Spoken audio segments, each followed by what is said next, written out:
Congress NCP में टकराव, गिरीश बापट के निधन के बाद पुणे लोकसभा सीट को लेकर दो फाड़।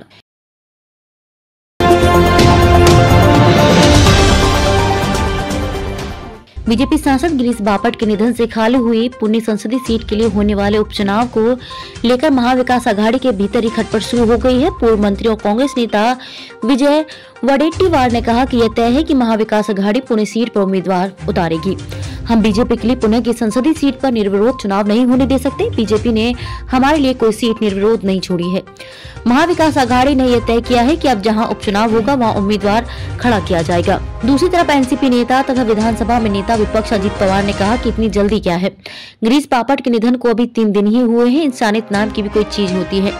महाराष्ट्र की एक सभ्य राजनीतिक परंपरा है, अगर हम अभी से चुनाव की बात करने लगेंगे तो लोग हमारे बारे में क्या सोचेंगे। दूसरी तरफ पुणे की खाली हुई सीट के लिए होने वाला उपचुनाव बीजेपी निर्विरोध कराना चाहती है। बीजेपी के प्रदेशाध्यक्ष चंद्रशेखर बावनकुळे ने शुक्रवार को कहा कि महाराष्ट्र में उपचुनाव निर्विरोध कराने की परंपरा रही है। पुणे सीट का उपचुनाव निर्विरोध कराने के लिए वे दूसरे राजनीतिक दलों के प्रमुख नेताओं से मिलकर जल्द ही बात करेंगे। एक तरफ बीजेपी इस सीट पर निर्विरोध चुनाव कराने की बात कर रही है, वहीं दूसरी तरफ बीजेपी के भीतर इस बात पर भी मंथन चल रहा है कि उपचुनाव में किसे उम्मीदवारी दी जाए। पुणे संसदीय क्षेत्र की कसबा विधानसभा सीट पर हाल ही में हुए उपचुनाव में बीजेपी की शर्मनाक हार से बीजेपी सहमी हुई है। इस सीट पर ब्राह्मण उम्मीदवार न दिए जाने को लेकर पुणे के ब्राह्मणों में जबरदस्त गुस्सा था, जिसने सीट पर बीजेपी को 25 वर्षों से मिल रही जीत को हार में बदल दिया था। दिवंगत सांसद गिरीश बापट भी ब्राह्मण थे, इसलिए इस सीट पर ब्राह्मण उम्मीदवार देने का दबाव बीजेपी पर बहुत ज्यादा है।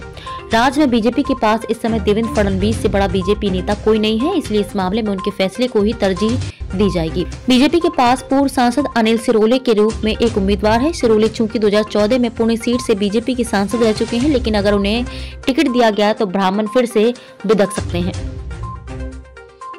बीजेपी सांसद गिरीश बापट के निधन से खाली हुई पुणे संसदीय सीट के लिए होने वाले उपचुनाव को लेकर महाविकास आघाड़ी के भीतर ही खटपट शुरू हो गई है। पूर्व मंत्री और कांग्रेस नेता विजय वडेट्टीवार ने कहा कि यह तय है कि महाविकास आघाड़ी पुणे सीट पर उम्मीदवार उतारेगी। हम बीजेपी के लिए पुणे की संसदीय सीट पर निर्विरोध चुनाव नहीं होने दे सकते। बीजेपी ने हमारे लिए कोई सीट निर्विरोध नहीं छोड़ी है।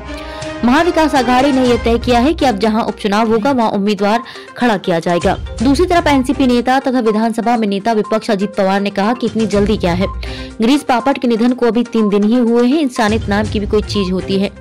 महाराष्ट्र की एक सभ्य राजनीतिक परंपरा है, अगर हम अभी से चुनाव की बात करने लगेंगे तो लोग हमारे बारे में क्या सोचेंगे। दूसरी तरफ पुणे की खाली हुई सीट के लिए होने वाला उपचुनाव बीजेपी निर्विरोध कराना चाहती है। बीजेपी के प्रदेशाध्यक्ष चंद्रशेखर बावनकुळे ने शुक्रवार को कहा कि महाराष्ट्र में उपचुनाव निर्विरोध कराने की परंपरा रही है। पुणे सीट का उपचुनाव निर्विरोध कराने के लिए वे दूसरे राजनीतिक दलों के प्रमुख नेताओं से मिलकर जल्द ही बात करेंगे। एक तरफ बीजेपी इस सीट पर निर्विरोध चुनाव कराने की बात कर रही है, वहीं दूसरी तरफ बीजेपी के भीतर इस बात पर भी मंथन चल रहा है कि उपचुनाव में किसे उम्मीदवारी दी जाए।